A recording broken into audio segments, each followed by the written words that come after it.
আজ হচ্ছে শনিবার, ঘড়িতে বাজছে সকাল ৮টা। আর আজকের ব্লগটা এখন শুরু করছি। নতুন একটি ব্লগে তোমাদের সবাইকে জানাই স্বাগতম। তোমরা সবাই নিশ্চয়ই খুব ভালো আছো। আমি আছি মোটামুটি। খুব ভালো যে আছি এটা বলা যাবে না।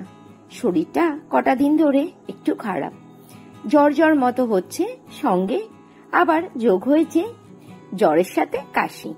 প্রচন্ড কাশি হয়েছে, রাতে ঘুমোতেও পারছি না। আর পুজো তো চলেই এসেছে, তাই না? সকালবেলাতে শিউলি ফুলের গন্ধ জানান দিচ্ছে যে পুজো চলে এসেছে। আর আকাশে শরতের মেঘের আনাগোনা। কিন্তু এবার আশ্বিন মাসেও এত গরম আমি কোনোদিনও দেখিনি। বাপরে বাপ, মনে হচ্ছে যেন সেই বৈশাখ জ্যৈষ্ঠ মাসের মতো গরম। এই যে কটা দিন বৃষ্টি হলো, তখন কিন্তু গরমটা বেশ কম ছিল, ভালো লাগছিল। কিন্তু যেমনি বৃষ্টি কেটে আবার রোদ উঠেছে, প্যাচপ্যাচে গরম আবার শুরু হয়ে গেছে। সারাদিন ঘেমে নিয়ে একদম অবস্থা খারাপ হয়ে যাচ্ছে। আর সকালবেলাতে উঠে প্রতিদিনের মতো আজও আমি আমার নিত্যকর্ম শুরু করে দিয়েছি। আমার তো প্রতিদিন সেই একই কাজ, এর বাইরে আমার আর কিছুই দেখানোর মতো নেই। ঘরের কাজই করি আর এই কাজই তোমাদেরকে দেখাই। সবাই নিশ্চয়ই পুজোর কেনাকাটা শুরু করে দিয়েছো, বা কারো কারো হয়তো পুজোর কেনাকাটা কমপ্লিটও হয়ে গেছে। আমি এবছর এখনো তেমন ভাবে কিছুই কেনাকাটা করিনি গো। এবার যেন আমার কেনাকাটা করতে ইচ্ছেই করছে না। সত্যি কথা বলতে কি, তোমাদের দাদা ভাইকে ছেড়ে আমি কখনো কিচ্ছু কেনাকাটা করি না। আর এবছর ও রয়েছে কয়েক হাজার মাইল দূরে আমার থেকে। ও কিন্তু আমাকে প্রতিদিনই বলে, যাও গিয়ে কেনাকাটাগুলো করে নাও। আমার একদম ইচ্ছে করে না জানো ওকে ছেড়ে গিয়ে কিছু কেনাকাটা করি বা বাজারে যাই। এবার না আমার ঠিক পুজো পুজো মনেই হচ্ছে না।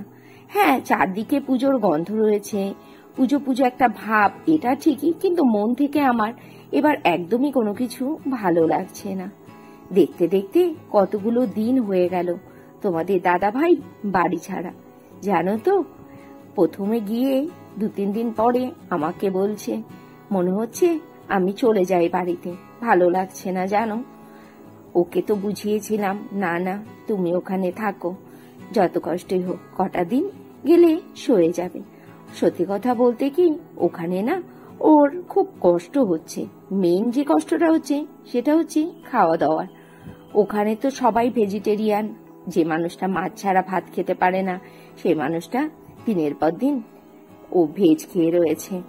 মাছ ওখানে পাওয়া যায়, সেটা হচ্ছে মানে ফিশের অ্যাপ থেকে মাছ বললে তাহলে দিয়ে যায়।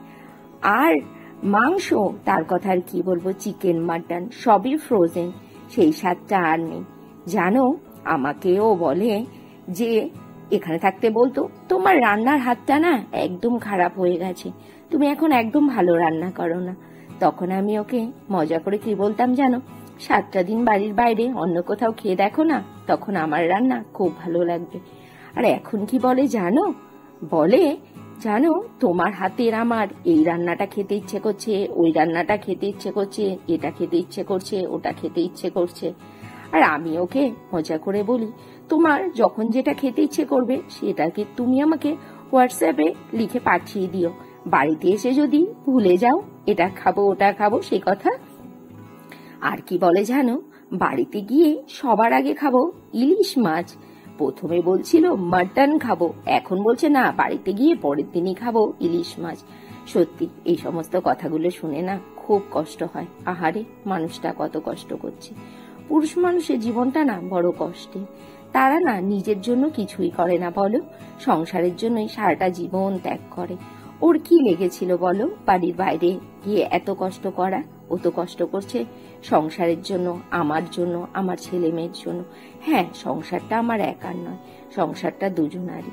তবুও কষ্টটা তো ওই বেশি করছে, তাই না?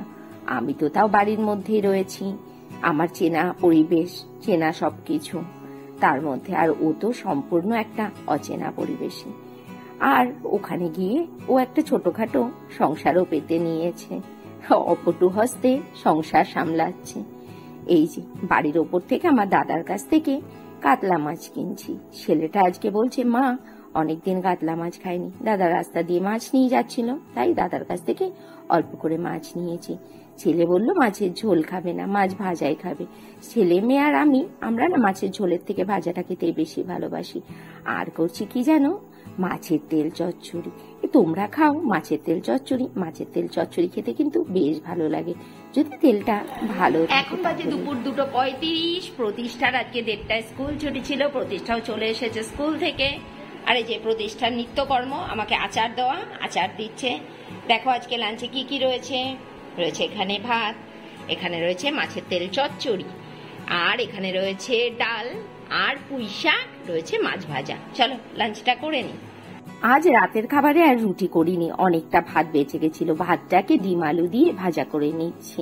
ভাত ভাজা দিয়ে আজকে ডিনারটা সারবো। আর আজকে ব্লগটা এখানেই শেষ করছি। Tata, good night.